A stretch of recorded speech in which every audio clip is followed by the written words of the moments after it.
the topic, as you all have been seeing what is happening within the Nigerian political space. There appears to be a growing tension between some ethnic nationalities in Nigeria as a result of, or as many people will allude to, as a fallout of the Herdsmen crisis. We have seen in Shasha, Ibarapa, and the killing of Amotekun personnel. We have also seen in Benin, Edo State, where these ethnic clashes has taken a different dimension. Now, this evening, we would have speakers to talk on this matter, the Herdsmen crisis in Oyo and Edo. Issues, is that an issue with leadership? Because we do not know. And we think that could be an issue with leadership indeed, but we will find out from the participants this evening. Now, what we are driving at is to get the consciousness of government to actually take actions before these things get out of hand. Speakers this evening is, we have Dr. Kienuwa Obaseki, who is a founding member of the Edo National Association, USA. And also I have in our midst, Professor Femi Olufunmilade, the Director, Center for Contemporary Studies, Security Affairs, Edo State. We will have a lawyer join us from the United Kingdom, Mr. Abimbola Kumapayi, who is a legal practitioner in the United Kingdom. To kick off this conversation this evening, I would gladly want to ask Dr. Obaseki to kindly unmute yourself. And I know Dr. Obaseki, you might have seen the videos that was circulated a couple of days back, I think about 3-4 days ago, which actually necessitated the invite to have this conversation, where people were burnt, their vehicles burnt, and people were chanting that enough is enough. They no longer want certain people from this nation to be in their midst. What is your view about those videos, and what do you think that led to the point where we are? Thank you very much. Thank you, my brother Maazi. My name is Kienuwa Obaseki. As a matter of fact, like you guys, it has been a very frightening happenings in Nigeria, and I've been disturbed. I've caused so many people to also express my fear. It is not new. I think the problem is deeper than just this Herdsmen crisis. There is something much deeper, and my advice for Nigerians to come together and try to find out what is actually wrong, because we have existed with the Herdsmen, the Fulani, and all the tribe for so many years since the amalgamation, and now the problem is just surfacing. So it's much deeper. And in my own opinion, the power that be are responsible for all this crisis. All of a sudden, this idea of Fulani carrying AK-47 is very frightening, and I believe that Nigerians should come together, find out who is behind all these AK-47 wielding herdsmen. So in your view, okay. So in your view, do you think, what is happening now, as you basically, are you considering it an internal issue, or do you think there is an external involvement in the crisis that we have now? It is internal issue. It's a problem. Actually, in my own opinion, the oligarchs, they are responsible for this problem we are seeing.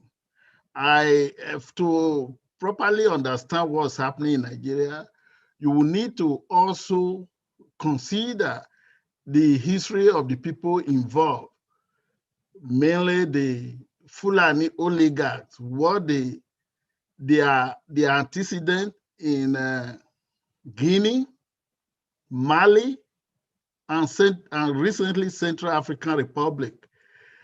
What is happening in all those countries is what is about to happen in Nigeria, and that's very frightening. Thank you very much. So I don't know if Professor Olufunmilade is ready to make a contribution. Professor, are you there? I'm here. Okay, Professor.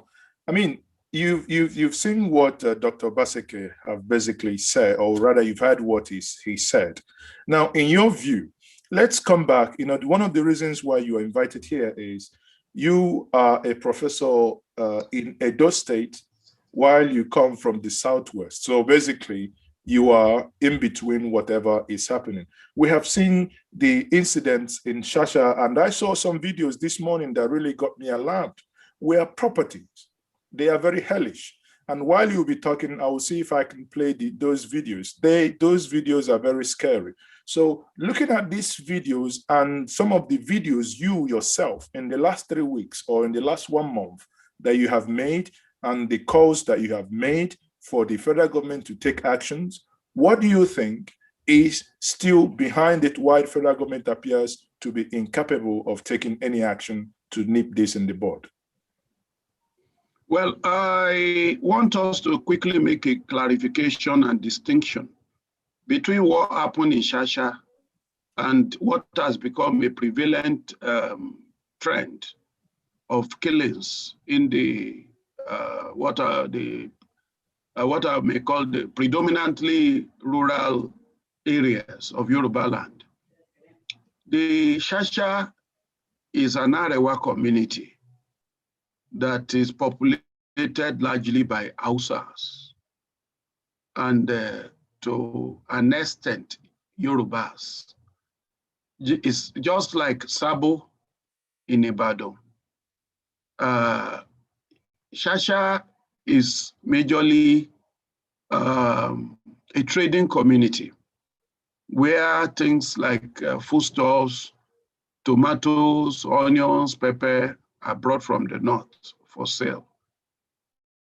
And owing to the hospitable and accommodating nature of the Yoruba person, they have what you may call in the north, we stand tantamount to an emir. In Shasha, they call him the title Serikin Shasha. It's not Serikin as a Usawa, that is the Serikin of Shasha. But we don't care, and it's been like that for a very long time. Once in a while, there used to be flashes of conflict that, owing to our own peaceful nature, we take it in our strides and let it go. And I'll give you some examples, just to let you know that what happened in Shasha is not altogether new in terms of inter-ethnic relations in Yoruba land. Sometime in the past 2 years or so in Ibadan, when you talk of Bodija market, it's a major market where foodstuffs are sold. It's one of the places, the markets in this country where you will get foodstuffs at the cheapest price. Some Yoruba women travel to the north to buy foodstuffs, beans, and other things, grains. And they were butchered, literally, the way you slaughter a goat, 13 or 14 of them. And the bulk was being passed. It was Boko Haram, it was this, it was that. Their dead bodies were conveyed back to Ibadan. Ibadan was charged up. Every society has its own bad boys. And they said, no, no, no, no. At this point, we are not going to take this lie low.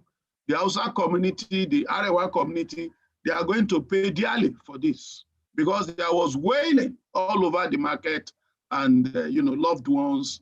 These are mamas. These are some of the elderly women. Well, what would they have done?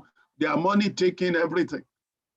But some of us, looked at it and still tried to let them know that it was not worth it. These women were killed in the north for whatever reason. If you go to Sabo or Shasha, you start killing. You are killing the wrong persons. Those are not the guilty ones. If we have a government that is what the name, a high-powered investigation should have been launched into what happened, and then it will be the onus have been on the government to identify the killers of those women.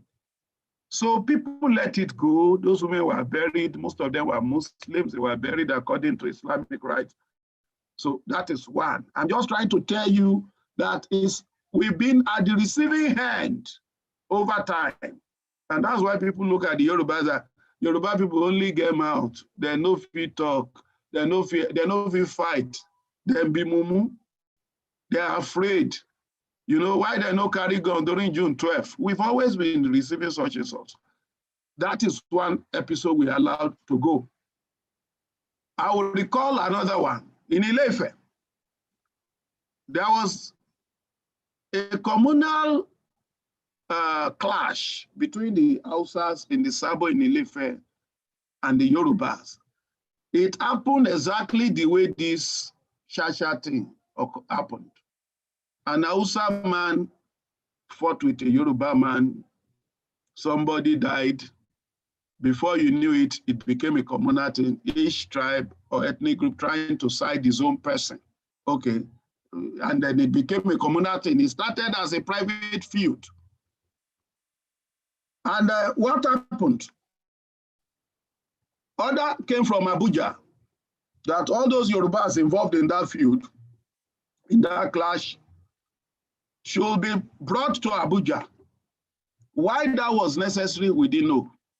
Because we have an AIG of police in charge of Osun State, representing the Inspector General of Police.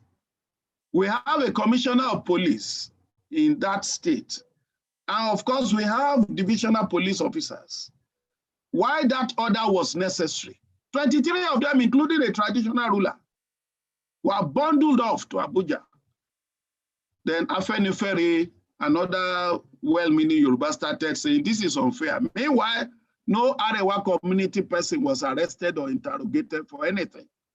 Once the big men, the Arewa big men in Abuja heard that, it has to do with their people.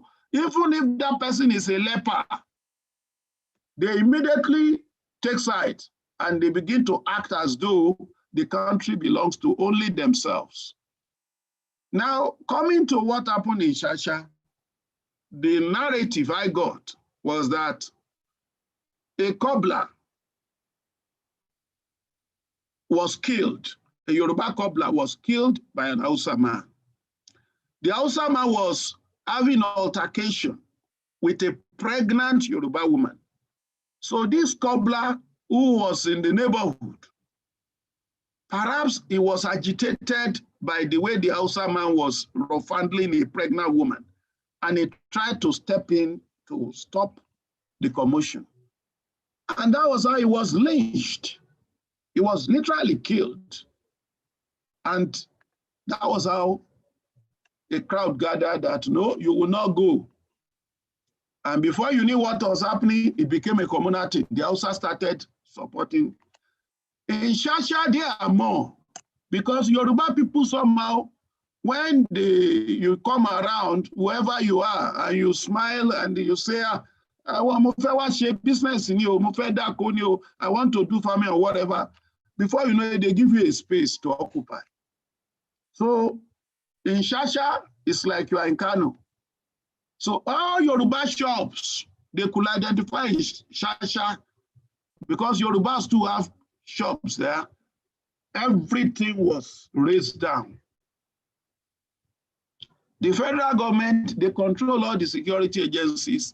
If they are interested, let them institute an open investigation, a panel of inquiry that will be open, whose inquiry will be transmitted live. And then let's confirm whether I'm speaking a lie. But importantly, the governor of the state, Engineer Seyi Makinde, has intervened. He has declared a curfew, and normalcy hopefully will be returned to that place. So that is one side of it. The other side has to, these are things that happen once in a blue moon. What happened in Shasha is not an everyday thing, it's a once in a blue moon thing. And it's usually between Hausa who are in the city.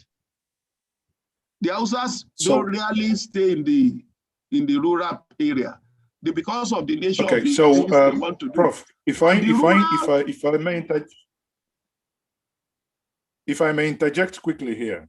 So what you're saying is that what we've seen happening in Shasha has no bearing to the issues that had to do with killer herdsmen in the forest, so that we'll have that clarity. No. Okay. They have no connection at all. Even the Hausa themselves, they try to keep the Fulani at they try to maintain a wide berth with the Fulanis. That is the truth. That is the truth. Let me quickly give you one example of what happened in Okada here. In Okada early last year, in the heat of this Fulani killing people in Edo forest, Fulani waylaying people on Edo highways, a woman not far from Okada Junction was killed in a farm where she went to do subsistence farming. And after she was killed, one of her, they have raped her. They raped her, obviously. They raped her. The cattle devoured whatever was in her farm.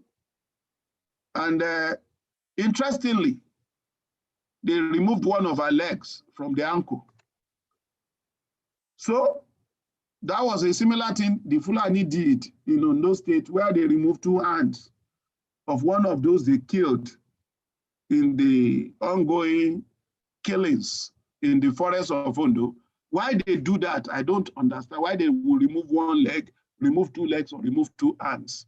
I asked someone today that, what do they do with it? So they remove 1 leg of this woman. So Okada, because the venue of that killings was not too far from the highway itself. So our fellow petty farmers, women, ran to Okada Junction. And Okada Junction is a bustling place, bordering the Benin or the highway. They ran to say, so have been killed, though.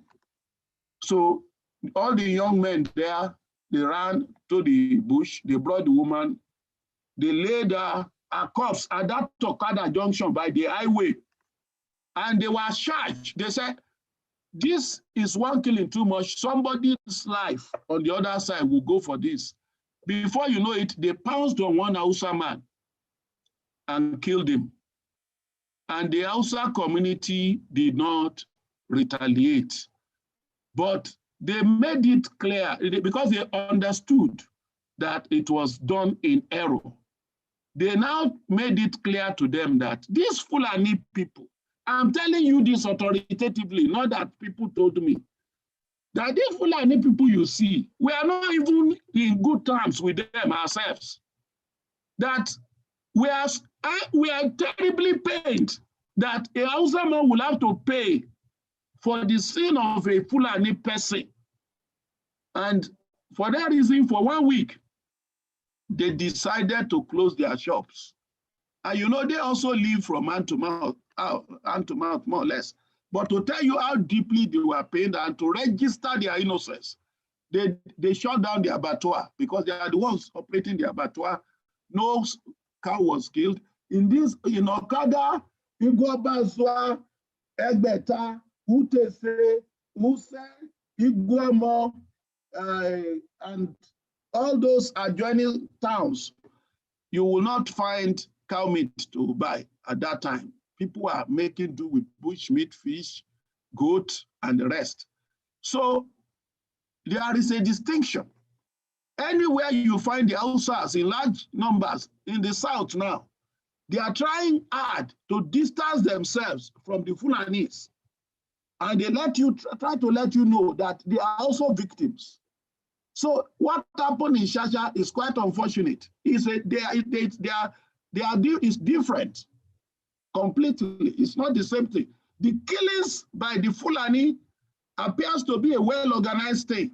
You just had the governor of Bauchi that they had to carry AK-47 because they needed it to defend themselves against cattle rustlers.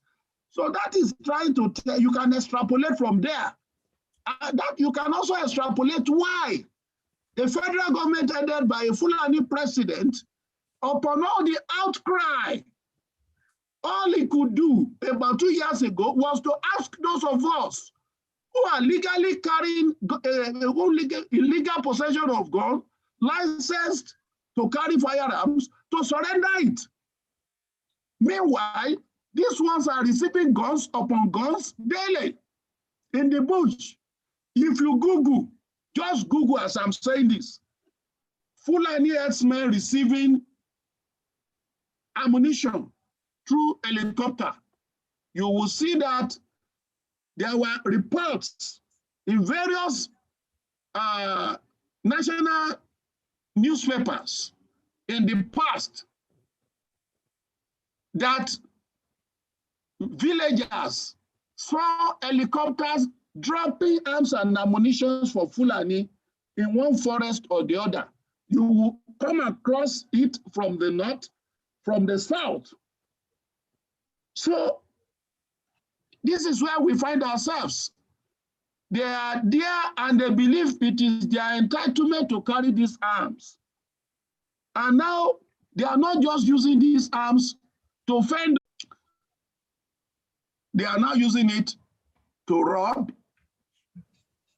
They are using it to abduct people and collect ransom. They are using it to rape people at gunpoint. They are using it to protect their cattle when they move them into people's farms. I that is talking to you, I am a victim. In 2017, my younger brother, who is an instructor at the Federal College of Agriculture in Ondo State, he approached me that we should set up a farm jointly. I agreed. I provided the bulk of the money since he will deploy his expertise. And we now look for land on lease where we thought was sacred ground, Akure Airport Road. We thought we were smart. So we took a huge tract of land, invested a lot of money to take land there. We said, this is a sacred area. This is where the governor passes through. If the president comes to this, he must pass through this area. There is security in this area. And we planted all sorts of things there. One day, my brother called me. My mother then, of blessed memory, was also living in Akure. And a man in his 40s was weeping on phone. I was scared. I said, what is happening? Is Mama dead? Or what? You are raising my BP. How can you be weeping? So he now said, bros, I said, what is it? Tell me. He said, you can't believe what I saw at our farm. I said, what did you see? He said, Fulani herdsmen have gone there, that they raised the entire farm down without sparing even a plant. I said, that cannot be true. He said, it is true. I said, that old farm? He said, yes, that it was a massive invasion with cows. Now, why I had to ask him not to pursue the matter, there was one mobile police officer. He had a tract of land, not close to our farmland, close to ours, not up to 1/4 of ours. He came and was trying to grandstand, because these Fulani were not even running away. They were still within the neighborhood. He went to meet them, and they were threatening to kill him. And in the presence of my brother, some people came in uniform and arrested the mobile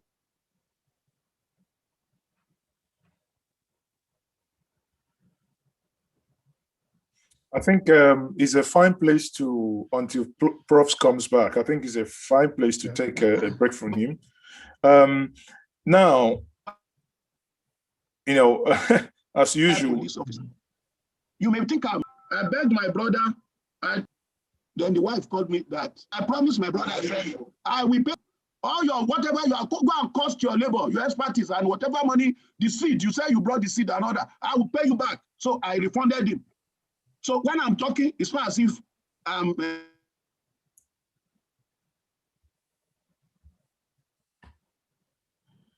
okay. On that note, fabricating things. Let me give you a here in Okada, at the back of Okada police station. okay, Prof, sorry, your connection, you were out for a while. I think your connection is a little bit unstable now. So, but I'll get you back in, Prof. But let me quickly ask Dr. Obaseki here. You know, I take that you understood, and you took note of the clarification made by Professor regarding the incident in Shasha not being in any way connected to the issues of violent and killer herdsmen that we've been having within the Midwest, or rather the whole South of the country.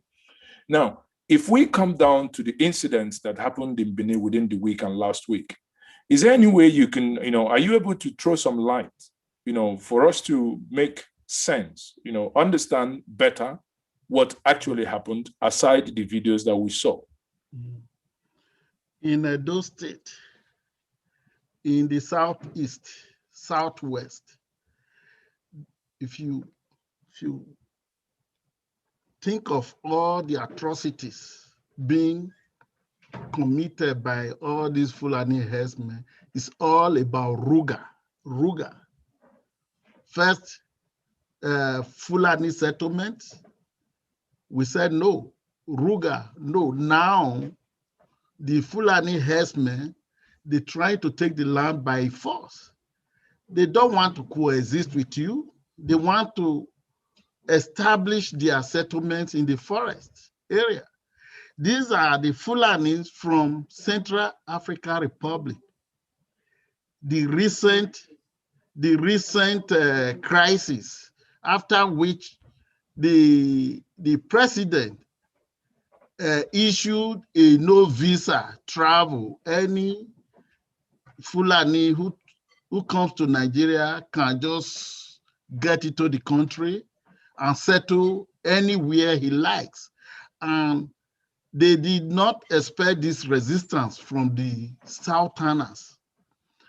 Right now in Edo State, if you go to Yekoriomo and Yekovia, you find all these Fulanis. They do not want to settle in the city like Benin City or Ekboma, but they want to create settlements in the rural area. The same thing they are trying to implement in Ebonyi. You saw those videos. Everything centers on the resettlement of the displaced Fulanis, and that this is Nigeria is their country. So, I hate to bring Hausas into this discussion. Hausas are victims. They are victims. We should separate the two, Hausas and the Fulanis. We need to understand those who are causing this menace. And our president, Buhari, his antecedent, speaks volume. He once went to Oyo State House with all these Fulani herdsmen to cause mayhem. And now that he's at the helm of the affair, he's able to wield his power. So, sorry, may I interject here? You mentioned that these herdsmen are foreigners. And at the same time, you said that there are issues, now I will ask you, if these people are foreigners, now, and they are Africans, or rather ECOWAS member states, ECOWAS member state, indigents or citizens. What is the duty of the ECOWAS Treaty, which Nigeria is a signatory to? Isn't that what allows them to move these animals across borders unchecked?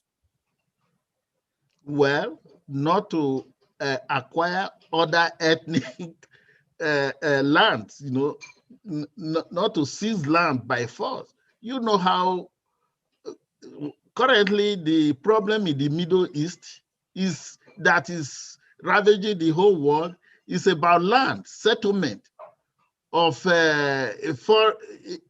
people from a foreign land.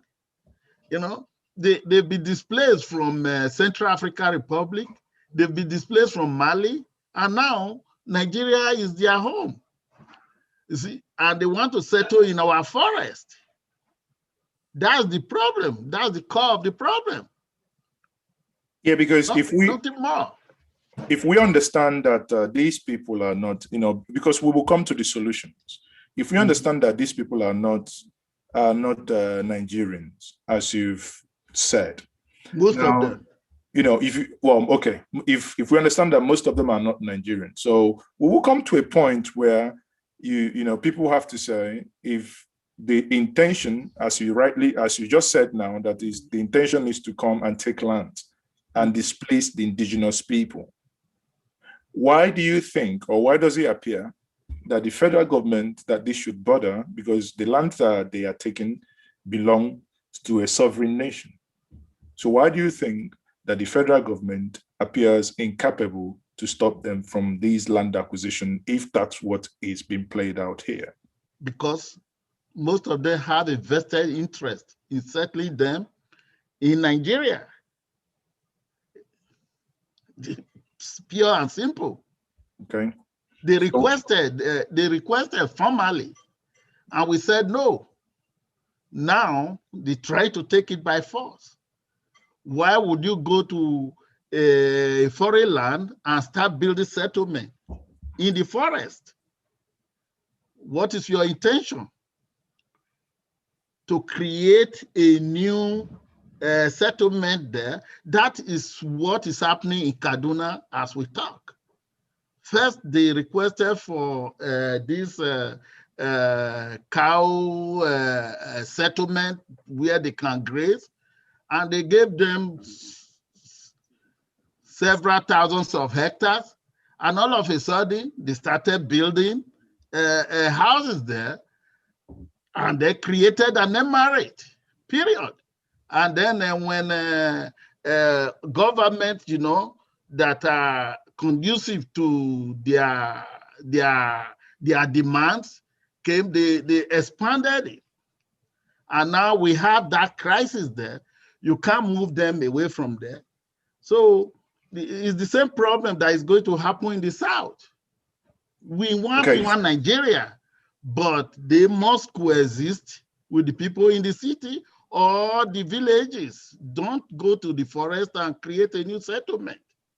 Well, if what they do in the bushes is to rear cows in the bushes, obviously there is no way the cows will be in the cities, or if as long as that issue of ranching, of the movement of cow is not obviously out of the question. So let me bring a professor here. They should embrace ranching. They should embrace ranching. Exactly. Herding cow from one part of the country to the other is outdated. So, Professor here, as a security expert, do you believe the insinuations made by Dr. Obaseki here that majority of these herders are foreigners and they have the intention to displace and take land from the indigenous people? Well, I've had that being said, and you had the same Bauchi State Governor. What is his name? Mohammed, right? Bala Mohammed. What's the Bala Mohammed? If you Google or you go to YouTube, you will find where he said that these foreign Fulanis qualified to be considered Nigerians because They have relations here. You know, he has his own unique logic of looking at things. You know, if like, say, he recently said the herdsmen carry AK-47 to protect their cattle and themselves against cattle rustlers. So if my vegetable farm is being, invaded by cattle, I think he has also told me I can get an AK-47 too to fight the intruders. That is basically what he has said. So there is no doubt about the fact that there are foreign Fulanis who have joined the fray. The Fulanis have always been with us. The Fulanis that can speak my language. I've interacted with them. They are friendly people. We go and drink Fura de Nunu. If you in the village settlements, out of intellectual curiosity, about 20 years ago, when University of Ibadan, Institute of African Studies introduced what they call a Peace and Conflict Studies program. Out of intellectual curiosity, I went there for a master's degree program. And it was quite revealing when I chose for my thesis, under the supervision of Professor Rotimi Subiru, a topic on farmers, herdsmen conflict, a preventive approach. My field work required that I go to Oyo North, what we call Oyo North, where you have thousands of Fulanis settled in such towns and communities like Shaki, Tede, Shekpeteri, Agowu, Ago Amadu, Igboho, and then up to Ibarakpa, Igaga, and the rest of where you had this altercation. They are all over those areas living peacefully. But there was an incident that made me say, well, if I want to be an expert in conflict prevention, these incidents shouldn't become pervasive. It's a village called Arinkeke. There was a bloody clash between a farmer and a Bororo Fulani. The Bororo Fulani brought his cattle into the farmer's farm, and his crops were eaten. And when that one reacted, the Bororos are the most migrant among the Fulanis. Unlike the semi-sedentary ones that will be settled in a place, those are the ones we have mostly in Yoruba land. Then they can some kilometers away, they will go with their cattle to go and look for further pasture and all that. Then they come back to that settlement identified with them. But the Bororo is an international man. He can waka all the way from Mali and come to Bayelsa. So it was that kind of person that came to this man's farm who is not part of that environment. He will just come and go. So I now decided to make that place the venue of my field work. And it was then I discovered that there are certain type of Fulanis that actually migrate seasonally. They are called the Bororos. They can come from Chad, they can come from Cameroon, they can come from Mali, they can come from Niger Republic, they can come from Ghana, Togo, Benin. So we know those ones. They have always been coming, and they are the ones that are usually violence prone. But added to the mix, the AK, what I would call the purely AK-47 Fulanis now.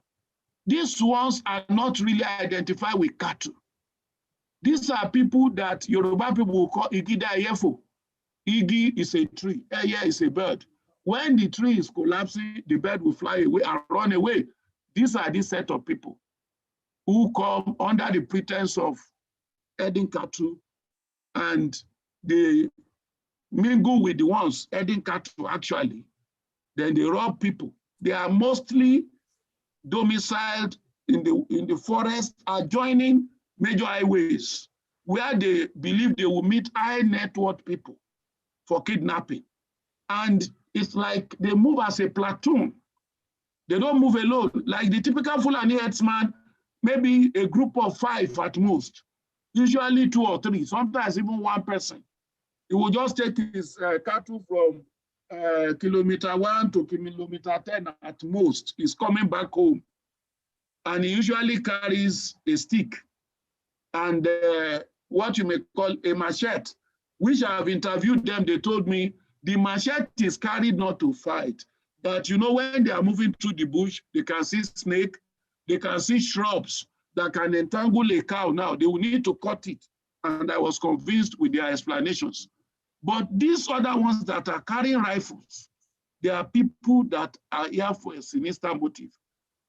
Many of them are foreigners because a colleague of, based on how we have debriefed at my center, some of the victims, whenever I'm told that there's a victim there, I go there, I try and debrief them. A colleague of mine here, Sholola, is a chief technologist in one of our laboratories. On April 26, 2019, he was kidnapped about the same place, Omotosho, on this Benin-Lagos highway, where the Afenifere leader's daughter was killed, Mrs. Olakunrin. He was abducted there, Rambo style. He was in a commercial vehicle and he was taken with other passengers deep into the heart of the forest. He told me that the people that abducted him spoke pidgin French. They communicated in French. He told me clearly that they look fierce, that they are not the regular kind of Fulanis that he is used to. That on that, I could take his word to the bank. Okay. That they are not the local Fulanis. So to summarize, because of the attitude of those in power, they will tell you that there is a transhumance protocol with ECOWAS that allows Fulanis with herding cattle to move across borders and come in.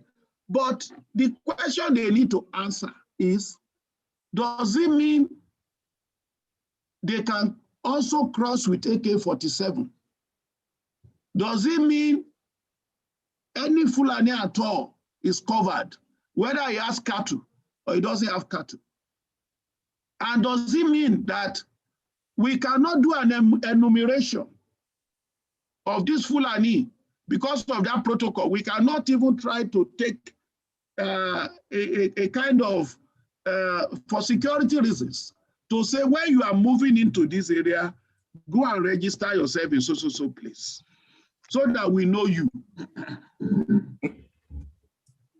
Now, Prof, thank you very much. I think, you know, the things you've said are very, very clear.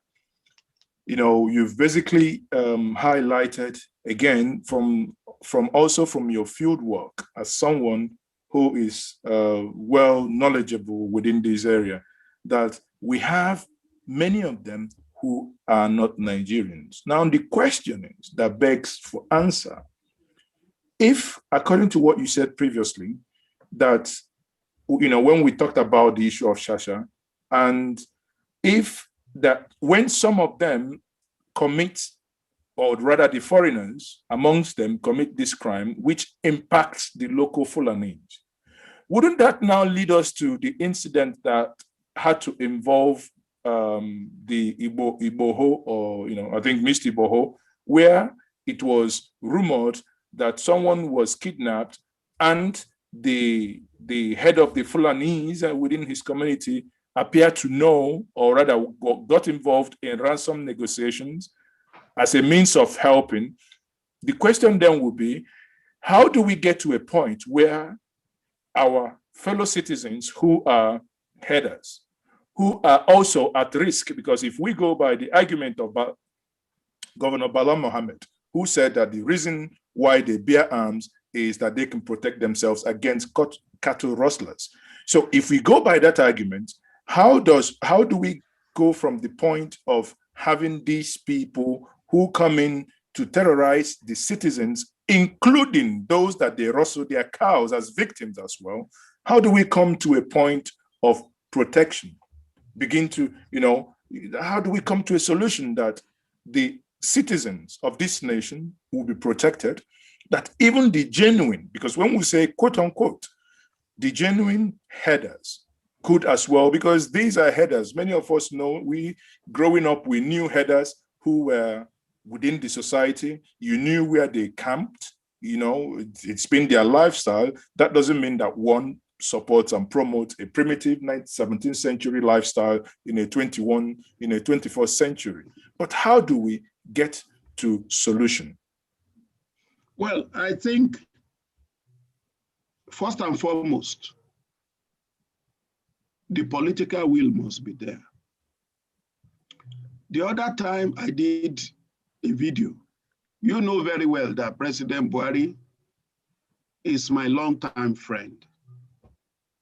In 2011, I was one of those that joined hands to form CPC after I left AMPP, Congress for Progressive Change. I was a strategist on his presidential campaign council. I was one of those who saw ahead and said, look, the way forward is to team up with a powerful political group in the South. As far as the North is concerned, you are a winner. You are the man to beat in the North with 12,000 votes in 2011. And APC was formed. And I was on the Presidential Campaign Council 2015, 2019. Reluctantly, I joined in 2019. I didn't want to join, but the Vice President on 2 occasions invited me to Aguda House to join hands with him for the Southwest campaign.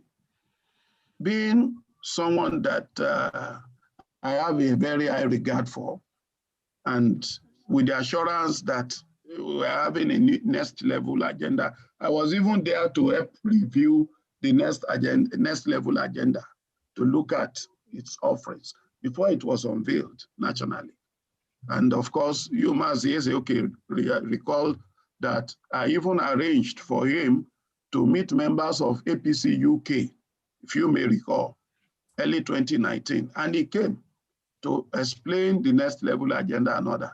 It was because I thought that a new beginning was in the horizon. I joined in the 2019 campaign.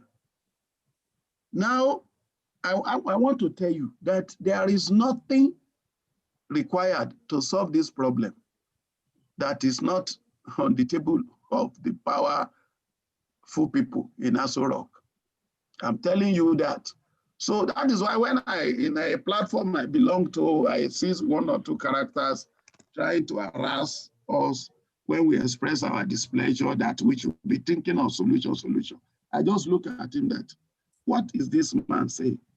Now, I want to give you one solution that is begging to be taken, and is offered by a Fulani himself, a highly placed Fulani, in the person of Governor Dr. Abdullahi Ganduje of Kano State. He's a well-educated person, a Fulani of Fulanis. He holds a PhD, he's a governor.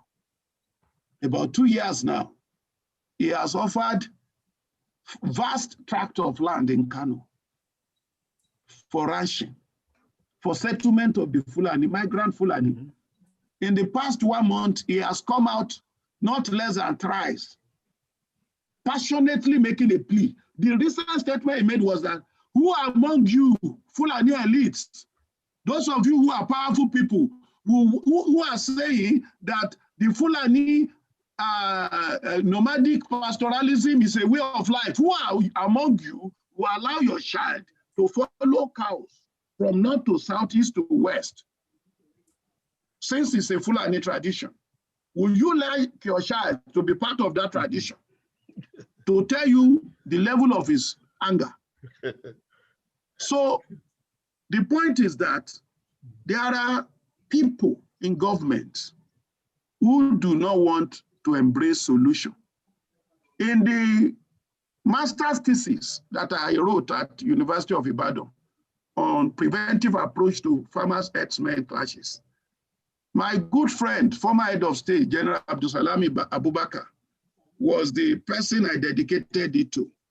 I recall that when I met him, when Naira was fairly itself, he gave me 50,000 Naira then to appreciate the effort. It was over 2 decades now. And I made a recommendation there. And I said, Nigeria should set up a National Institute for the Settlement of Nomads.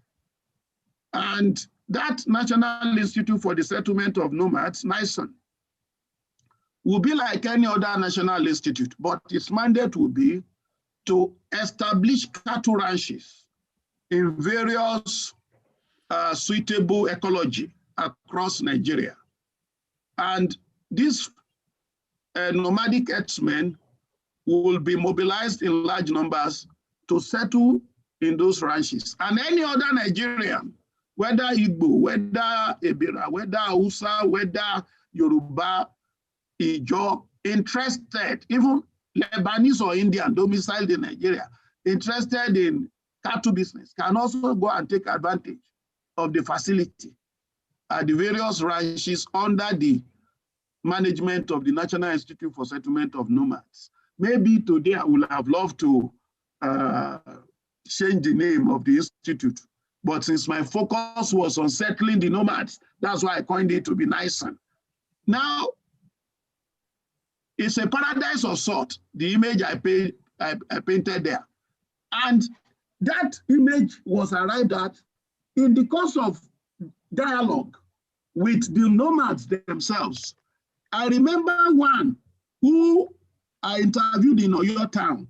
He had grown so old that he no longer stayed in the forest. He stayed in the Oyo town. They call him Ado, A-R-D-O. That is a very eminent leader among the Fulanis. He had cows in various parts of Okeogun too. So they told me, because it's an hierarchical group, they said, I need to talk to Baba. So I went to him and we started talking, and he tried to let me know that how will the cattle feed when the grasses in a particular area is no longer, you know, they are drying out and then they needed to move and all that. What if the river, the stream in a particular area dries up? Well, how would they feed? Why would they not move? And I'll explain to him that, look, what we are talking about is going to be a place where you have water dam. That river you are seeing, you will have avalanche of water. Your grasses and also they will be planting it and all that. And you will have all your products, like your milk. Company will be there to take your milk. Your women won't have to be walking it up and down on the street. His face brightened up. He now quickly told me something, because, you know, he was not educated, but he was smart, a very intelligent man. He was suspecting that I was a government agent that was only concerned about this nomadic education thing, which they pursue them with here and there, anywhere they are moving to in the bushes, they want to set up. He now told me what he thought I would also like to hear. He now said, through an interpreter, he said, this place I'm talking about, where there will be abundance of grass, abundance of water, there will be veterinary doctors to take care of their cattle when they are sick, and their fura will be, there will be off-takers to buy it from them. Even their cow that they want to sell. He said, if government provides it, he said, if I can take his word to the bank, will ensure that all the kids that will be in such settlement go to school. I laughed. I said, Baba, you mean it? He said, yes. He said, why would they go to school? The cattle that they used to, that denied them schooling, they are now on one spot, feeding and enjoying themselves, drinking water, getting health attention. So what will be the need for that? So the point I'm trying to make is that, and take note of what I want to tell you now. Those herdsmen that you see roaming up and down, their elites have betrayed them, in the sense that they don't have their best interest at heart. If those people see a modern ranch where there is water, where there is grass perpetually, they will struggle to go there. and stay there permanently. I'm telling you, because there's what the way into a Fulani man's heart is through the welfare of his cattle. The reason why the Fulani elites are not embracing ranching is because it is going to cost them some money. All these beautiful pictures are paid in a ranch, painted in a ranch, will not come free. But they don't want to pay that price. They rather want to be using this there. Of course, there is going to be a cost to that. Thank you very much. They are less privileged kinsmen to take their cattle around, eating free grasses, drinking free water. And what are the benefits those one get? They say, okay, you take the milk from my cattle. And if I have 10 calves born, take one, ratio 9:1. So it's like they have slaves helping them to head cattle up and down and make a lot of money for them as their cattle expand. And the support they give they are the ones who provide them with the AK-47. Yeah, Prof, you have the propositions you have made is basically for the genuine Nigerian herdsmen and not the killer herdsmen. Yes. No, the killer herdsmen. The killer herdsmen are not really, some of them are not really herdsmen. They are not really, they are using herdsmen. You know, when in intelligence studies, when you want to carry out what we call covert operation, there is something we call, there is not something we call cover. You must have a cover for a covert operation. Now, your goal is to go and disorganize farming communities, turn them to refugees in the cities, so that later you can come and take over their farm settlements, make sure you burn their houses, raise down their farms, rape their women. It's a terror campaign. Traumatize them in such a way that nobody will be able to persuade them to go back because they have no houses there anymore. Their farmlands have been destroyed. Some of them have been killed. Those ones, they masquerade as herdsmen because they need a cover for their. Well, you have perfectly, by your last description, you have perfectly described what happened in Agatu, Benue State. Now, I'll bring in Dr. Obaseki here from the United States. Doctor, in your view, what are the things you think that could be done in order to get, for us to get solution to the menace we have today in Nigeria? The problem stops at the doorstep of the president and the Fulani leaders. They are the only people that have solution to Nigerian problem. Ganjuje of Kano is a renegade. Sanusi is a renegade from that Fulani agenda. They have solution. Okay, the governor of Kano already offered a big land for ranching. Have they accepted it? No.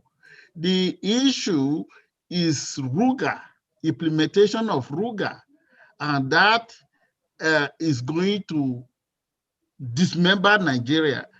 My own advice is for the leaders, the southern leaders, to come together, invite Buhari and probably the northern leader, the sultan of himself, the emir, and all the other Fulani leaders, and let's discuss how to solve the Fulani problem, the Fulani menace. If this spate of violence continue, Nigeria is going to disintegrate. You saw what is happening to them in Edo State right now. A lot of the vigilantes, they are taking the laws into their own hands, and thereby some innocent Fulanis, they become the victims. The same thing is going on in the west, southwest, and the same thing is going on in the southeast. So Buhari and the northern leaders, they are the core at this problem. They are the core So would then solve the problem. In your line of argument, would it now be fair to say that the government have actually failed the Fulani herders? Oh yes, definitely they failed them. Okay. We in Edo State right now, we are working on setting up a ranch. You know, they've already done that in I think it's in Ondo or Ijesha, if I'm not mistaken. And ranches are being set up in the southeast too. So it's not a big deal. And if the governor of Kano has offered a big land, and they are not accepting the governor's offer, that boils down to one. Well, the governor's offer, there is a, I've read somewhere, and actually I believe it makes sense, that if the governor was so genuine, this problem didn't just start today. He's been a governor by May 2019, will be his 6th year as a governor. Previously, he was a deputy governor. So he has been in governments to understand the issues, that if he was genuine, he should tell people where he has actually built ranches, where he will now say, okay, this is where I have built ranches and you have refused to come. What he has been saying, many people consider it as mere, rhetorics from the elite to say, oh, I offer you land, but where? What have you done with the land? You just offer people land, just come and look at the land or what? Mm-hmm. So one can take that from that angle. However, now looking at southern Nigeria and these incidents happening here and there, Doctor, is there anything you can, a solution you can give the people of the South, how and what they can do? They should come together and find solution to how to address the menace, because what is happening in Southeast is what is happening in Edo State, it's what is happening in Delta, it's what is happening in the Southwest. And people are taking the laws into their hands. It's a vigilante kind of crisis.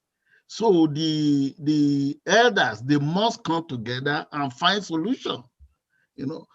So, you mentioned vigilante here. These vigilantes and these regional security outfits that spring up here and there is as a result of a clear failure of the security sector in Nigeria, because no one would be going into forming a Amotekun or any other group if the police is doing their job the way they ought to, which leads to a discussion. I know that the professor always want to have some words on state policing. Now, I want to put it to you before I get to Doctor. Do you think if we had state police in Nigeria that it would have checked, it would have put a check to this issue of killer herdsmen? Definitely. Definitely. It was one of our recommendations when we came up with a proposal, which we say under the late Chief Anthony Naro, Dr. Mahin came up with a proposal on a united Nigeria, the Union of Nigeria.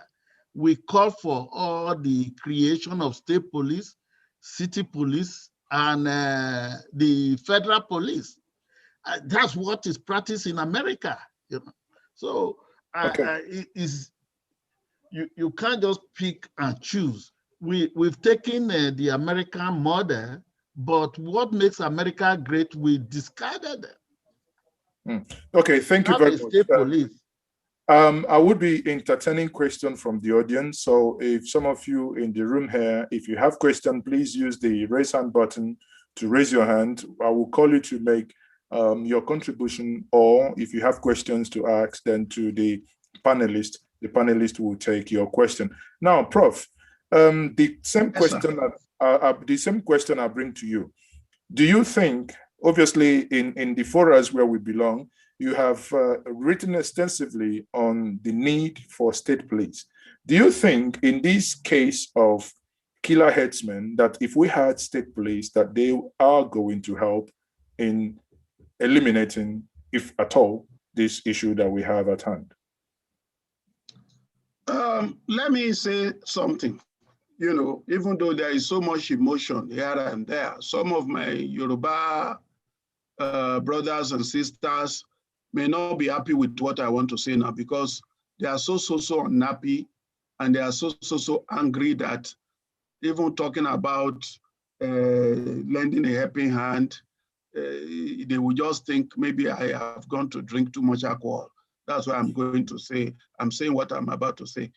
Now, it is unfortunate that the Fulani killings have degenerated to this point that it is now the talk of the town all over Nigeria and Southwest. I traveled on the highway today from Ibadan. I can say it now that I've made it successfully to Okada.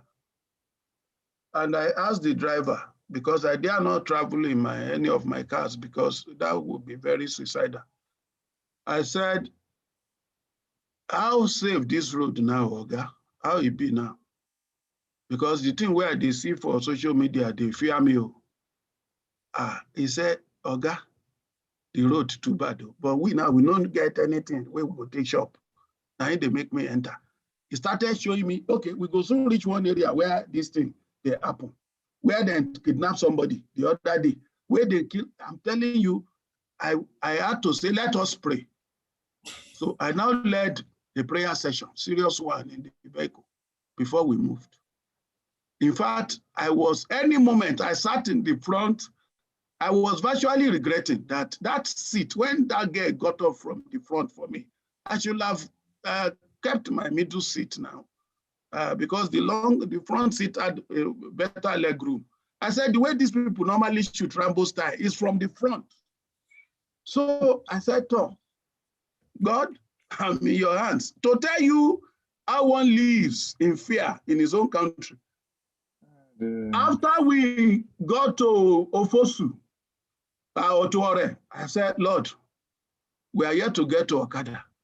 So I began the prayer for the stretch from Ore to Ofosu to Okada. Now, the way forward, let me tell you, it is as bad as that. That's why what I'm about to say, my wife may not even be happy with me to listen to it. What I want to tell you is that in the Southwest, we should think of how we can take advantage of the vast number of genuine Fulani herdsmen we have. In the South, there is no part of the South that hosts full-blooded Fulanis more than the Yoruba part of the country, especially in the Oyo North, Ogun area. And they have fine-bred cattle. Why can't we take advantage of it and give soft loan to our own Yoruba boys and girls who are jobless, who read agriculture, to go into these ranches that we'll be creating, so that it won't just be a Fulani affair. It will not become a Ruga where they start to banning somebody, Serikin this, Serikin that, Serikin. It's just going to be a business place. Because what they have is worth billions upon billions upon billions of naira. Imagine Nigeria importing beef. Beef is our major source of meat. And in Lagos alone, they slaughter no less than 6,000 cows in a day. What about Ibadan? The whole value chain of it is a gold mine. When I said I wanted to contest as president, out of anger about what President Buhari was doing, you were one of those who encouraged me now, Maazi. I did a piece. Then I said, the Fulani herdsmen as an untapped blessing. You will remember, it was a short one among various short write-ups I did circulating it. And I explained the value chain of the cattle value chain. The solution will have been for various states south to north to create cattle settlement with ranches, whereby young Yorubas, young Igbos, many of them read animal husbandry, would be given money by their various states to also go into cattle farming. I am in the process of establishing a ranch as I'm talking to you now, and I'm talking to Federal University of Agriculture, Abeokuta, of which I'm a council member, to do that, just to be able to marry advocacy with action, so that people in my environment will know that this is not rocket science. I'm trying to start with about 100 cattle, and my plan is to be getting yogurt from it, so that instead of somebody coming to take my food and carrying it, trekking up and down, selling, no, it will be mechanically taken. So I want to prove within the next 2-3 years, I'm starting this year, that is indeed not a rocket science. Go to Akunu, go to Fashola. Chief Awolowo established close to 10 cattle ranches as premier. Anytime we want to talk about anything possible in Yoruba land, it's unfortunate we always have to make a reference to Chief Awolowo. And this man left office 1959. We've not even obtained independence. But if you want to see modern cattle ranches, what it should be, come to Southwest and they'll go and take you to Awolowo cattle ranches. So the solution, it wouldn't be, look at, let me complete what I wanted to say. You know, let's be realistic. These people runs into hundreds of thousands. Now, most of the southern states, because of the way they were killing and all that, the killer ones, we have said, no room for Rugaya, no room for this and that. To say it will be a logistics nightmare when all of them have to start moving out of our environment, because there is no more open grazing and other up north. Mind you, I must let you know that not less than 1/3 of the cattle belong to Southerners. That's another reality. So our states in the South should forget the sentiments and the politics that have attended the unfortunate, Fulani Herdsmen crisis. They should look at this cattle thing as a business and as an opportunity to increase their IGR, and should also have their own plan for ranching and cattle as a business. That is the solution. And in that context, those who are moving up and down, we have no reason to move around because they have a place to come and rear their cattle. Of course, they will be making payments for certain things there to enjoy the facilities.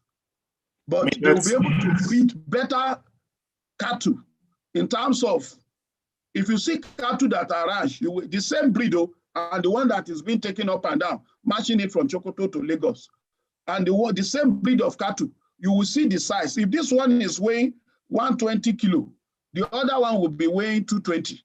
So it's even in their interest. So that is the solution for, as far as I'm concerned. It should be a holistic solution. State policing will come in to deal with all kinds of criminality. There will still be some in Ghana where the government tried to enforce ranching. There were those who felt, no, we are not for this. We don't want to spend money on ranching when we can get free grasses here and there. They have moved to Nigeria. They are part of our problem now.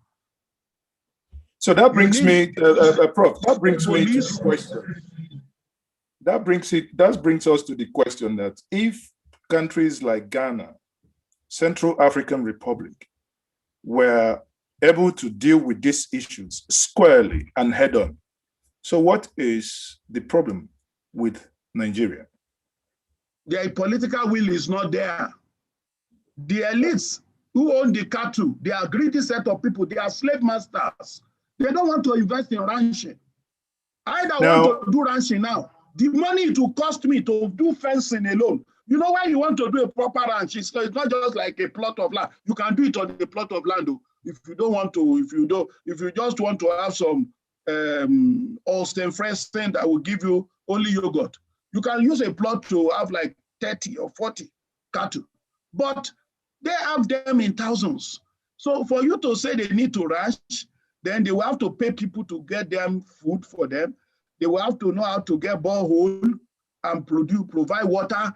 What about cleaning the mess of the faces of the cattle? And you know they do a lot of that. So they know what they are doing. They are saying. So they are the ones that are the problem. So when we blame, you know, it appears we leave the southern leaders out of this blame. We only probably concentrate on the federal government. Question will be, people cannot basically wake up and say, we no longer want to eat meat or red meat. People will keep eating meat. However, I personally will not join you to do that. Is it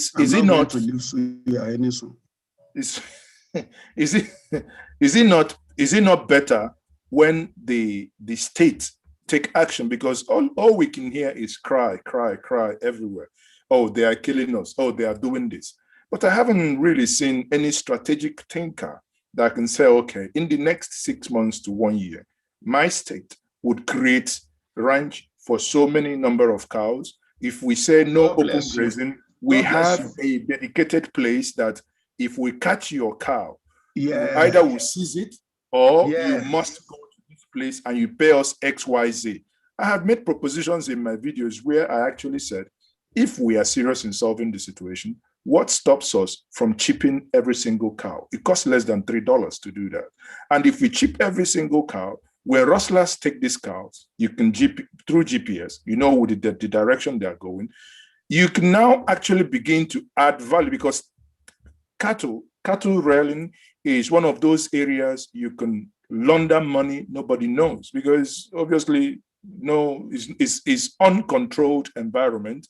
Nobody knows, apart from the day the cow goes to the abattoir where the what's it called, the local agberos collect whatever they collect, which no one accounts for. It's for the community or the union pocket. It doesn't go to the state government. Here we have a business that destroys lives, properties, farmland, yet pays little or no tax. And, you know, we keep blaming the federal government. My question Maazi, now, before I go to the audience, is why can't we, the state government, the people within the state, actually use their brain to fix this problem? Maazi, let me just quickly tell you, it's because they do not know an opportunity when they see one. If the reverse had been the case, that where you rely on, imagine a scenario where all the cattle we are consuming in the South is now imported, because we don't have a local option in the South. As of today, we now import beef. I can bet you it's only the very rich that will be eating it. It will be like electric fish. It will be very people that are, you know, that are very, very well to do, that will be able to order it. So what we need to do is to let our governors realize, because our governors, I don't know whether they think at all, with all due respect, we should approach this from the outcome of my study. My study was preventive approach to farmer-herders conflict. But rather what we are using now is offensive approach, messing after death. After they have killed, they have slaughtered, then we are now talking of how do we arrest them. People should also go and get their own AK-47. That will really help nobody. But in a situation where those who are supposed to show leadership are not showing leadership, people have to talk like that. The right thing to do is to approach this matter from both preventive and offensive approach. Preventive will include ranching. And don't just use mouth to say, go into ranching. You should also be able to set a fund aside, but don't make it like it's a Fulani fund that they are going to give me yet 100 billion naira. No. Why can't Okechukwu, who is a good businessman, a typical Igbo man, is a business wizard? Why can't he also be allowed to access it, and then you will see what he will do with his own ranching? So let the federal government bring out an amount of money that we want ranches. You can even go and create a ranch and say, XYZ, bring your cattle, you'll be paying me this amount. You will see some Igbo, some businessmen, Yoruba Igbo, that will go and even establish ranches for people to bring their own cattle. So yeah, that is the way to go. I want to now use this opportunity to say something. Let's tell President Muhammadu Buhari that I, Professor Femi Olufunmilade, is saying, I can solve the farmer-herdsmen clashes within 1 year if he sets up a task force, make me the chairman of that task force. Miyetti Allah representative can be there, but each state government should also have a nomination. I will carry out a work such that there will be ranches in all states in Nigeria, because the way they are going to look at it, they will realize that it's an opportunity. But it is not going to be a ruga just for the Fulani. It will be ranches, a ruga that will include my unemployed brothers and sisters who read agriculture at Federal University of Agric, Abeokuta, and other places, to also make money from cattle business. If he wants me to do that for him, I will do it free of charge. Thank you. Thank you very much. Appointment. The moment I accomplish my job, we end it. Because the loss of lives and the political tension this thing is creating in this country is just uncalled for. It's not difficult to solve it. If the federal government has run out of ideas on what to do, why people are being buried in dozens every day, he should call me. I will help him to solve the problem. Well, you said it before, there is no political will. I will bring, before I take questions, I can see a couple of hands being raised here. Before we go to the, to the audience, let me get Dr. Obaseki once more. You've heard the conversation with Professor Femi here, Doctor. Don't you think, taking your state as an example, don't you think, rather than only talk about the federal government and what they've done and what they can do, don't you think that the state government has a role to play in solving this issue of killer herdsmen ravaging farmland on a long-term basis? Yes, actually, we'll be working on, as far as the ranch is concerned, I was in Austria, I think 2004, Vienna, and I inspected the ranches, the setup there. I had this Benin guy who is a vet himself, and we talked with the government of Austria, who was going to help us with the setup of these ranches. The only problem was the Fulani, the security issues, because as long as those Fulanis, they are already in the market, any other market, is going to be threatened. I had the ranch that was set up in the southeast. The location, the guy could not reveal the location for fear that he will be in competition with the Fulani, and sooner or later, they will sabotage his business. How would they sabotage that? I mean, come on. The AK within Fulani. Sorry, but there are things we don't need to push. I believe if we are serious, and you talked about being in the southeast, you have a ranch where, well fenced, you have maybe with solar system where you have cameras installed in strategic positions. You are talking of cameras. It has sophisticated technology. Oh, no, it doesn't cost. It costs absolutely nothing. If you're able to fence, if you're able to fence a land, I'll tell you this: if you're able to fence a land, 10% is actually an exaggeration. 10% of what it costs you to fence your land can actually put the solar system there and the camera. But what we are saying is, it's, for me, it's the argument doesn't hold water. That the reason why I wouldn't have ranch is because some people will consider it as a competitor, and in order to invade my, you know how many people do poetry? And we're already working on that here in the US.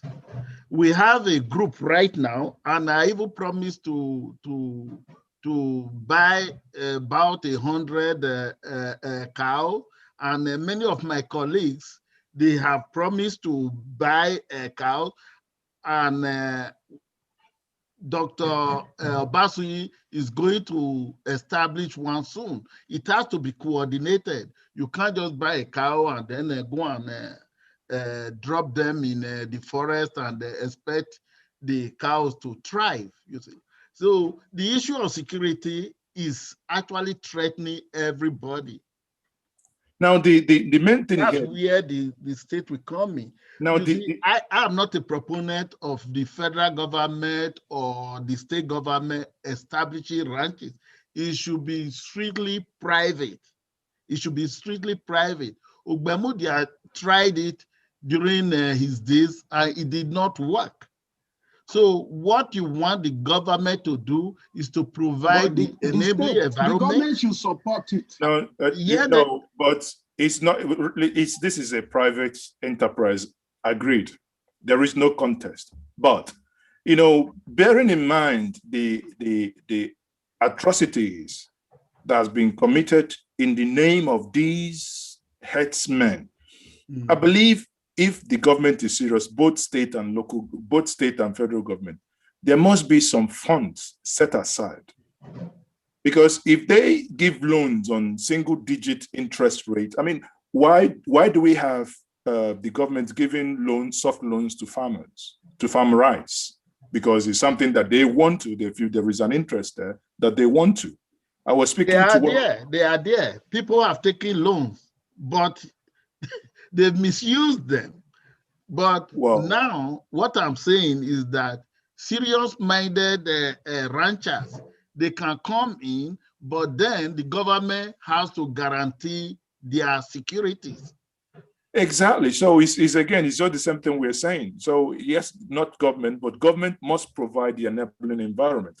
Enabling environment includes also making sure that there will be off-takers, making sure that there will be security, making sure that there is a lot that the government actually ought to do. So let me get to people who are here. Let me take Chukuma Egemba. Please, Chukuma Egemba, if you can get ready, ask your question, and or you make your contribution.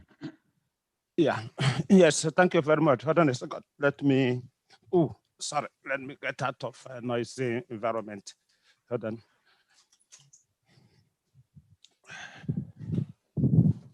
Yeah, thank you very much. If you're not ready, let me take the next. No, I am, sorry. Hold on. Mr. Abi, please, can you go ahead? I think Chukuma is not. I am ready, sorry. I'm trying to unmute my But video. we can hear you talking about unmuting. So yes, sorry about that. Yes, thank you very much, and greetings to everybody, especially our panelists. I am happy that this discussion has taken different dimension. Professor, let me go by the first name. Femi has brought in some intellectual and academics background to it, and with his plus his knowledge of some of the political personalities involved. But there is one aspect probably we are either neglecting or not factoring in or downplaying, and that is the sole aim of the current ruling class in Nigeria, which is an offspring of Usman Danfodio. And I'm quite sure that most of you here today are aware of the quotation credited to Ahmed Bello in 1960. I don't have it in front of me, so that I may not quote it verbatim, but it says that Nigeria is the estate of their forefathers. It's more or less their inheritance, that they will use the minorities in the north as a willing tool and the south as a conquered territory, and that they will not allow the south to rule over them, and they will not even allow them to rule themselves. Now, if I want everybody please to, I'm quite sure you all know or know this quotation or can access it. Get it, look at it, read it again, line by line, word by word, phrase by phrase. I told somebody that I can write a PhD thesis.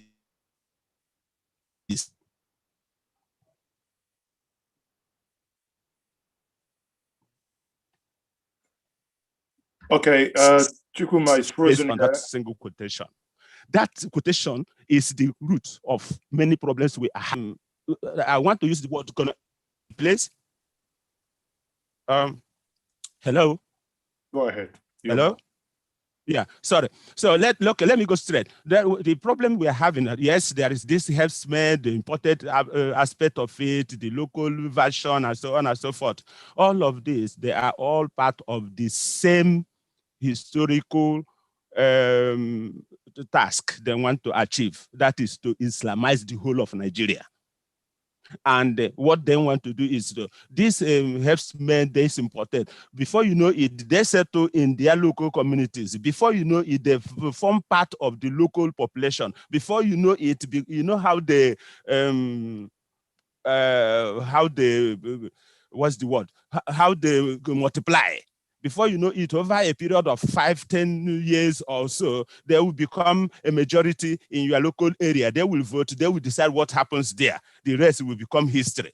This is the ultimate aim. So, unfortunately, most of the intellectuals in the South, some of them are in government, some of them are in the academia, some of them are successful business people in their own right. They are downplaying these aspects, thinking that nothing will happen, but something is going to happen. And we have a lot of historical references to make, from Turkey to Lebanon and so on and so forth. So if we don't factor this as part of the problem, then we may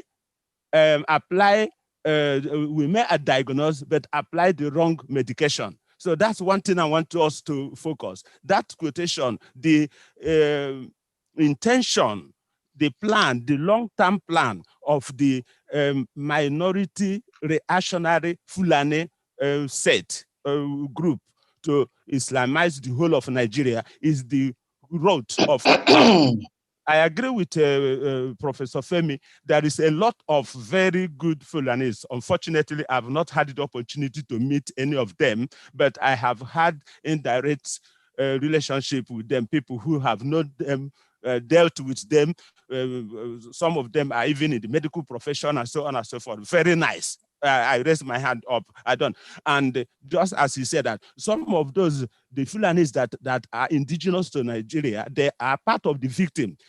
They are part of the victim. And we don't even talk about the Hausas already, because they have been taken over, they have been humiliated, and they don't even exist as a people. They only, when we mention Hausa, Fulani, it is only that language that exists. If there is any indigenous people, they don't even exist. As I speak, I am even trying to see if I can meet an indigenous Hausa person I can relate with, and see how we can work together to restore their dignity as a people, because it has been lost. So these are some of the aspects of some of the aspects I want to bring into the discussion, so that we can. Thank you very much, Mr. We obviously take that into consideration now once the panelists begin to round up. So, Abi, can you kindly unmute yourself and make your intervention quickly? Well, good evening, everybody there. Are you hearing me? Yes, good evening. Okay, fine. Yeah, good evening, everybody. Well, my contribution tonight is just regarding the issue of security. I'm not interested in anything. If you can, sorry, Barrister Abimbola there, I didn't know that you came in. Sorry, you're part of the panelists, but you can bring down your camera a little bit so that people can see your face, please. Okay, how do I do that? Anyway, just Maazi, I'm coming. Yeah, are you seeing me now? The light in the background. There is a light in your background. I think that is blurring it up a little. Light in background. Okay, hold on. I'm coming. Yeah. Yeah. What of now we are seeing your physical self before you look spiritual before. Oh, yeah, that's fine. That's fine, Okay, Prof. we can see you now, yeah. Good evening, sir. So, I mean, it's my pleasure, talking to everybody. But my concern now is about the security in the whole entire country. The whole place is in a mess. We should be talking about security, not even talking about the cattle trade or cattle business. Not every farmer in the South are interested in, cattle business. We should understand that. And cattle business as a whole is not profitable worldwide. It could be profitable in Nigeria.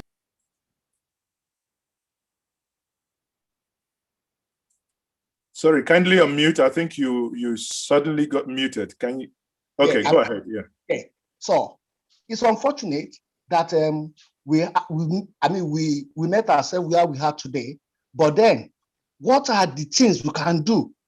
Within our forest, because our forest is all rounded up by these miners. They are inside the bush. How can we get them out? Even if we have to apply any measure, to mitigate into any issue. So what do we do about these people in the forest? We have to get them out first before we can even talk. That's number one. Number two, Professor Olufunmilade was kind of asking that state police will work if they were given the chance. I believe Amotekun is of equivalent of state policing. The same Amotekun is being sniffed off, of their functions. It is the same way the federal government will strangulate the state policing. So I'm not seeing enough from the side of from the part of the federal government wanting to resolve and get this thing once and for all over. It's just like a recurrent. We've been asked, we've made several pledges, we've made several, propositions. Okay, how do we quantify a situation whereby the country is visa free for some people and it's not free for some people? Down south, all our borders were closed. And up north, our borders were opened for these miners to come in. And they've been ravaging us, killing us in thousands. How do we resolve all those ones? Those are the key things we're supposed to discuss. It's not about cattle business or whatever. Cattle business is secondary. The first one is, how do we see the state of peace in the South? How do we see ourselves coexisting together as a nation, not business that will come after it? So that is my own contribution for now. Thank you. Thank you very much, Mr. Abimbola there. Let me quickly take Maazi HTM Okoye. Quickly make your intervention very, very quickly. Thank you and good evening, everyone. I've been listening quite very attentively when everyone was speaking. And I've listened to Governor Ganduje when he was making his remarks. I think in an interview he did with Channel's representative. There is a pertinent problem here, which is social and cultural and economic as well. Now, when every country in the world always have a population that is uneducated. Every country always have a population that is uneducated. In Nigeria, you have a population, I don't know how many millions, of a tribe that is quite uneducated and so backward that it is beyond comprehension. And what they do is, they get them together and then give them cows and then send them to the bush. That's how they've lived until now.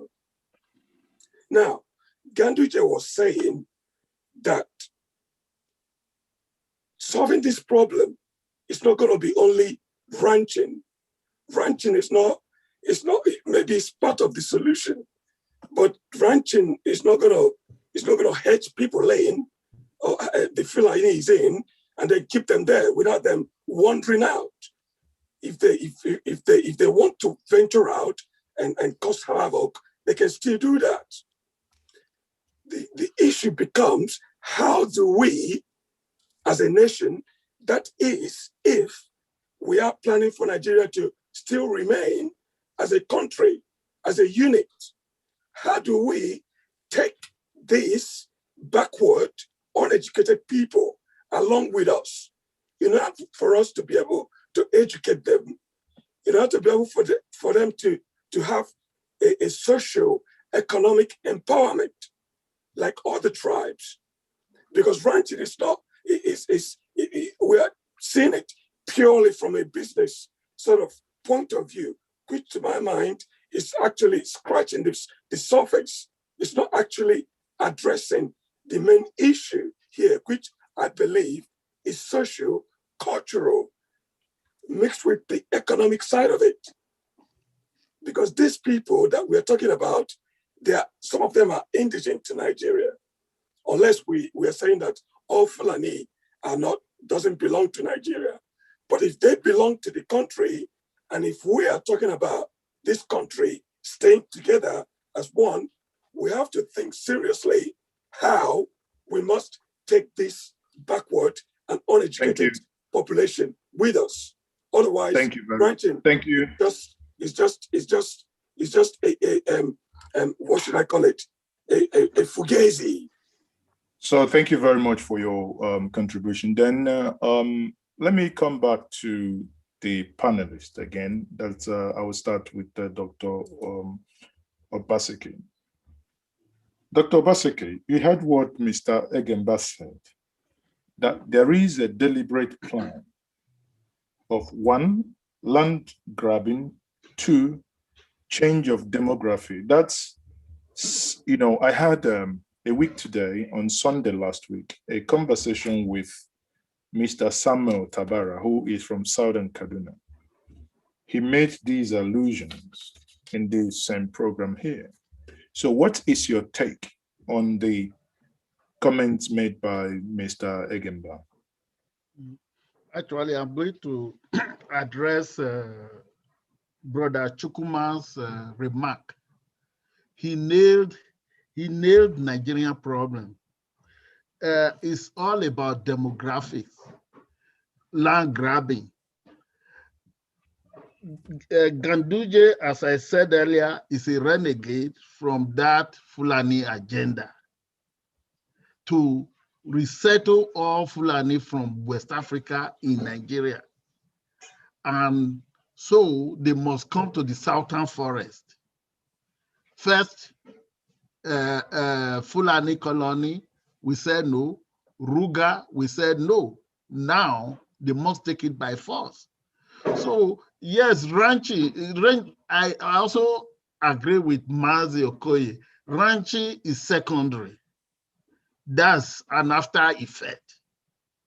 The first problem we need to solve is to address the issue of demographic.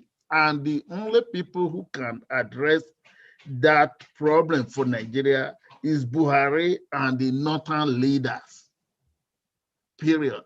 If they come up with a solution for their fellow Fulani, settle them in their various countries, Nigerian problem will be solved. I heard not many Fulanis who are already living in the north want to come to the south. These are the people, they don't speak Hausa, they don't speak English, they only speak French. And now they are looking for homes for them in the southern forest. That's where the problem is coming from. And the only, what is preventing people from accepting them is they are unwilling to settle in the city. They want to go and create a homeland in their forest, and we must resist them.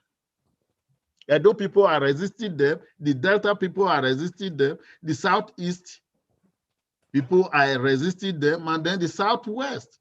And then the Southwest, they reacted and then formed their Amotekun. Okay, I think, thank you very much. I think Professor Femi Olufunmilade, if you're still there, I just want to wrap up with the following questions. Professor, are you there? I'm here. Okay, so Prof, within the week, we've had the statement made by Bala Mohammed, the governor of Bauchi, who said that the forests in the south does not belong to them, that it belongs to everybody and those that come in there to graze unannounced. What's your reaction to that? Vis-a-vis the question I asked before. Do you think that there is, as a security expert, do you think that there is a plan of change in demography and land grabbing? If for that statement, ordinarily, for a man of the caliber of Governor Bala Mohammed to have made that statement, I think it should be, the Department of State Security should be quizzing him by now, because he said other inflammatory things that if it was somebody else that made such statements, he would have been cooling his heels in the gulag of DSS, like saying they could carry AK-47 because they needed to fend off cattle rustlers. I mean, it is very, very unbecoming of a man holding this kind of office. And then for him to also say that the herdsmen are free to roam around anywhere in the south and settle in any forest shows that he's an anarchist. I wish to be quoted. Only an anarchist will say you can go to anybody's land, go to anybody's backyard, and do whatever you like there. It's a call to anarchy, and I think it's wrong. There is no land under the Land Use Act that is not without ownership, that is without ownership. At least the governor of each state has the ultimate authority on land use in each state. So is he saying that those herdsmen that he's saying can go into any forest and settle there are above the authority of the governor of the various states in which they are domiciled? That cannot be true. And the land in the bush that is talking about, all those forests, as far as I know in Yoruba land, even I, as a Yoruba man, if I need land, I'm talking of, I want to ranch now. Will I just go into a forest in Yoruba land and say I'm a Yoruba person, I'm a son of the soil, and then I start erecting my fence? There is always a local community that owns the land. So it is very wrong of him to have said that. It's a call to anarchy, and you have to be called to order. Prof, quickly, before I let you continue, for benefit of those of us who haven't heard the video, let me play the clip for us to listen to quickly. Ordinarily, I didn't want to say anything until I heard certain things. Sorry, no, the wrong one, okay. You have seen what our colleagues in the Southwest are doing, and some of them from the Southeast. Some of us told them, with all modesty and humility, you are wrong. But the person that is most wrong is the governor of Benue State, my brother and my colleague, Governor Otom. He started all this. If you don't accommodate other tribes, we are also accommodating your tribes in Bauchi and other places. We have so many chief people working in farming in Alkaleri, farming in Tafawa Balewa, farming in Bogoro. Has anybody told them to go? We have not, because they are on inalienable right to be there. We have Yoruba people in Bauchi for over 150 years. And now, because a Fulani man is practicing the tradition of transhumance, pastoralism, he has been exposed to the vagaries of the forest, the animals, and now the cattle rustlers who carry guns, kill him and take away his commonwealth, that is the cows. Nobody owns any forest.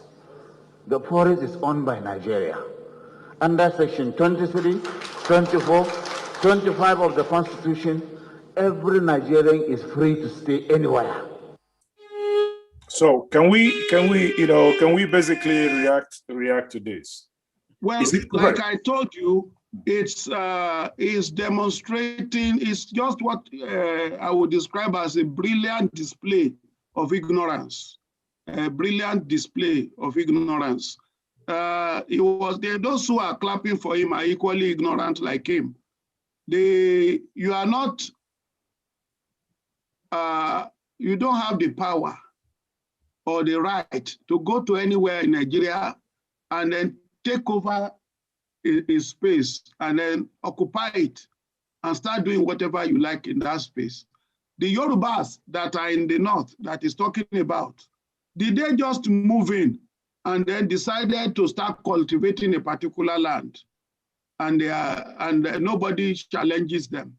It doesn't happen like that. In Yoruba land, if he's not aware, he himself, he's not even looking as Fulani as the ones that are in Yoruba land. If he comes to Okyogun, go to Igboho, go to Shaki, Tede, Shepeteri, Ago Owu, Ago Amadu, and the rest of them, you will see full-bred Fulani that they look, when you look at them, you know that these ones are pure blood, pure bred. They are there in their thousands. And the land on which they are settled are given to them by the monarchs of the respective communities. In Yoruba land, the land authority in a communal setting is vested in the king or the traditional ruler. And when you come around and you say you want to settle, you want to rear your cattle or whatever, they will say, okay, for your settlement, come and take this area. Most times they don't take a kobo from you. So it's like a long-term lease that is not, dated, that, okay, it will end at this time. They don't take money. But for any Fulani to now come and say, like the Bororo do, they just come. What he's talking about is the kind of thing the Bororos are doing, and that is leading to bloodshed. A Bororo man will come from Niger and come to Oyo. He doesn't know the forest very well. He just moves into somebody's farm, and then they start grazing on somebody's crop. That is only a recipe for anarchy. You have the right to settle anywhere, and indeed, Northerners are settled across Yoruba land. Come to Ibadan. Shasha is bigger than many northern towns. If you are there, you will think you are in Kano, where they just have this crisis now. There are sabos all over Yoruba land who gave them, who are they are Northerners, and they are inhabited by Northerners, and they are encouraged to be there by the landowners who made that place available to them. They didn't carry that land with them from the north, and they did not enter it illegally and just say, this is our right. We have the right to be here. So those Yorubas is making reference to that have shops, that are businesses, that are farming in the north. Did they just enter those land and occupy it? So that is very, very silly of an executive, of a governor of a state who should be showing example to be talking like that. What he say will be emboldening impunity. It will be. Sorry, Prof. If we go by deductive analysis, if a Fulani man who has livestock and that's his line of business, whether they want to call it culture, call it way of life, but it is his business. And he has people that can come and rustle his cow, which is a failure of government. And he's, from virtue of what he said, he's saying they use AK-47 automatic weapon to protect their wares, which is the cow. Now, it means, by deductive analysis, anyone who has any line of business, when you have armed robbers come in or thieves come in to take your properties or your wares, you have also the right to go and acquire AK-47. Absolutely, absolutely. And that is total anarchy. But I think in view of this, there is a response, when that was debated in the Senate, given by Senator Enyina Abaribe. Let's listen to what Abaribe had to say, and you can respond to it. Ordinarily, I didn't want to say anything until I heard certain things on this floor, and I felt that we needed to clear that. I'm an Igbo man, and our people say that the when the traditional healer is making medicine for the eye, that he shouldn't find pepper nearby. Because any pepper that goes into the eye means that that medicine will not work. Mr. President, distinguished colleagues, I want to talk specifically on the matter of whether people were being sent away. No Nigerian is being sent away from anywhere. Criminals are being sent away from the forest where they are. And so, when we now come here and say, some people, after doing this and they're sending people away, you send the wrong message out. The message is simple. So basically, in the words of Senator Njenje Media, you know, when the narrative began to change, that people are being thrown away from the bushes, and that the North is likely to retaliate, and Abaribe made these clarifying statements that nobody is being sent away, that criminals are being sent away. Now, on this note, I think I have Barrister Abimbola hands raised. Barrister, can you quickly make your, can you quickly unmute yourself if you can, and make your intervention once more before we round up? Yeah. Am Yes. I there now? Yes, you're here. Go ahead. Oh, yeah, fine. Now, well, we're talking about, everybody has the right to be anywhere in the country. That is absolutely wrong. You can be anywhere in the country, but you must live within the rule, within that locality. I can't just go to Kano and decide to live in the marketplace. This is where I want to live. It won't happen. I have to secure the legitimacy of my occupation. Is there in Section 41 of Nigerian Constitution? Everybody has the right to live anywhere, fine. But do I live anywhere carrying AK-47 and residing in the bush? Does that make any sense? If you want to live with us, you have to be in the urban area and go through the procedure. If we all go outside our states, there are procedures to follow as a newcomer in a new community, either by way of going to get the license, go register with the local police, whether go to see the local chief. There are procedures there which we have to follow. So if we are to coexist with ourselves, I think there must be rules and regulations to guide our activities. The old bullshit they are saying in the North is rubbish, it's arrogant, and nobody's gonna take that kind of rubbish from them. So Nigeria belongs to us, but there's a limit to how you can behave in any location. So that's I rest my case. Thank you. Thank you very much. I think you've given a different interpretation to the section so mentioned by the governor.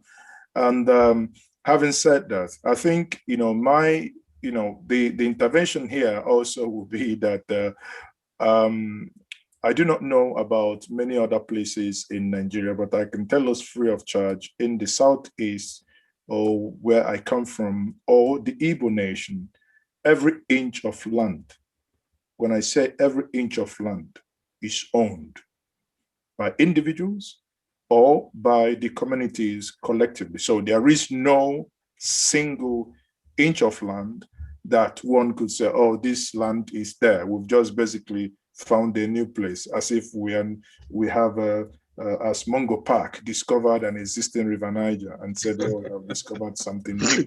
So there is absolutely no inch of land that is ungoverned.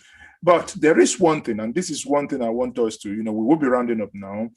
The panelists, please think about this. In rounding up, I had these, a list where we had states like Niger State has 76.2 thousand kilometers square, whereas the entire Southeast is about 29,000, which is equivalent of what we have in Kogi.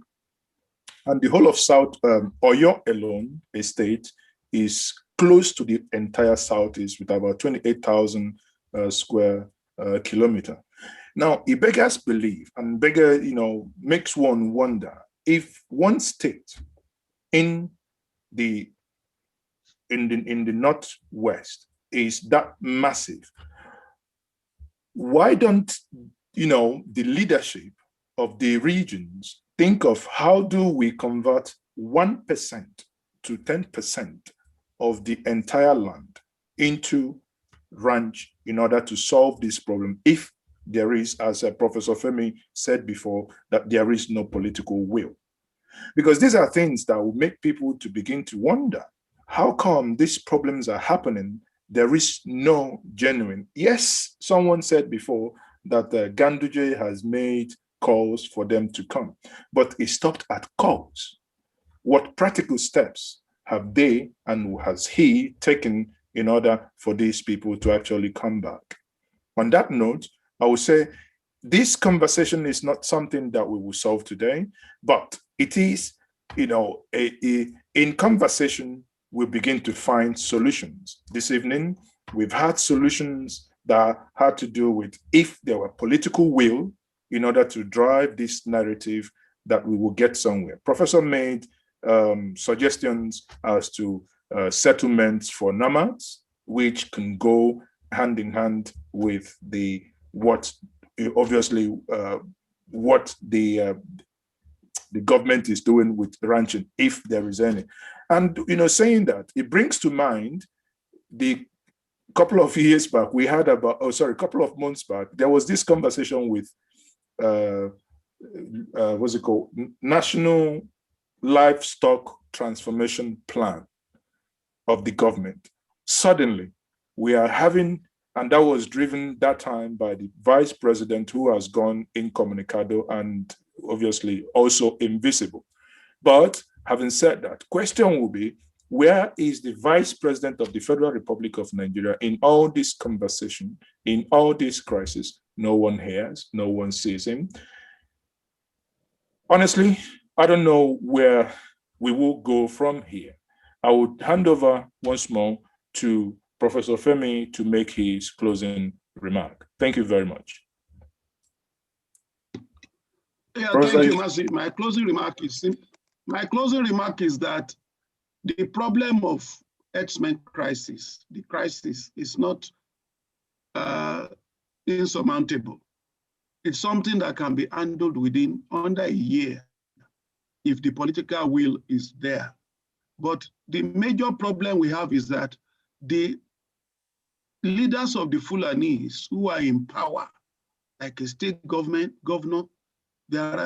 we don't know what, you've had the president saying that the root of the problem is that the grazing routes have been encroached upon by the farmers. That is to tell you that he believes that the Fulani herdsmen have every right to be roaming up and down, and that the root cause of the problem are the farmers who have taken over the grazing routes. For this problem to be solved, they need to do a rethink.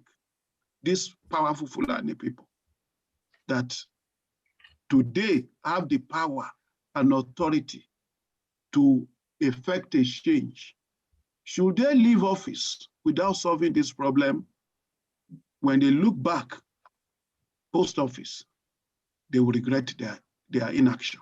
That's what I would like to say. Thank you very much. That's a fine place to leave it. Dr. Obaseki, what's your concluding thoughts? My closing remark is more of a recommendation. President Buhari and the Fulani leaders only have solution to this menace the country is facing. And they can easily solve this menace by advising the herdsmen, the Maeti Allah, to agree to ranching. Whether the ranching is set up in Kano, in Edo State, in the Yoruba land, no, We don't care. But set up a ranching.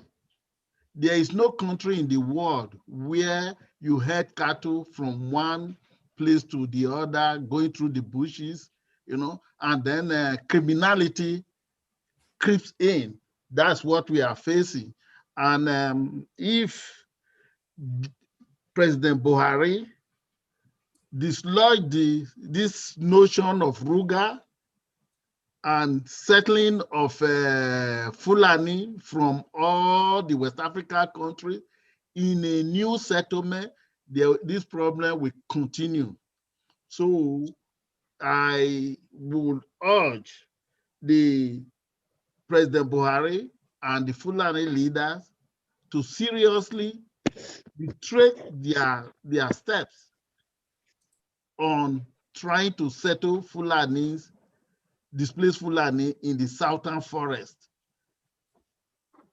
That's thank you very much. I mean, you re-emphasized again, reiterated the fact that ranching is the way to go. But while you were speaking, something struck me. Isn't it an irony that we have a president of a federal republic who barely speaks to those that gave him power, his employees? Isn't it an irony that we have a president who himself has his own ranch, but he is down supporting a practice that is of the 17th century in the 21st century? I mean, that is an irony, and that must be said. Having said that, this evening we have looked at the herdsmen crisis in Oyo and in Edo and in other parts of the southern Nigeria.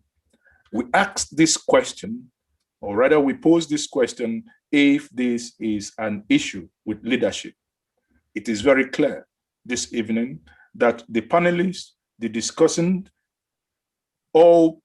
everyone here agreed that the issue is squarely on leadership and lack of political will. It is also a tragedy to note that those supervising, that's something I read today, it's not my thought, but I think it fits in here, that those who are now supervising the affairs of this nation were once activists of the June 12th era. How tragic that could be. Because the issue we have squarely is a case of leadership, and we looked at how best we can stop it before it gets out of hand. And in looking at how best we can stop this before it gets out of hand, it became apparently clear as well that the solution itself, again, lies within the government. So no matter how we look at it, whether it's land grabbing, if genuinely that ought to stop, it has to come from the government. There is little or virtually nothing that the citizens could do than to defend themselves. Because when someone invades your farm, you report, you get arrested, the invader gets away, it happens once, it happens twice. It obviously becomes that, well, you have to do what you have to do to stay alive.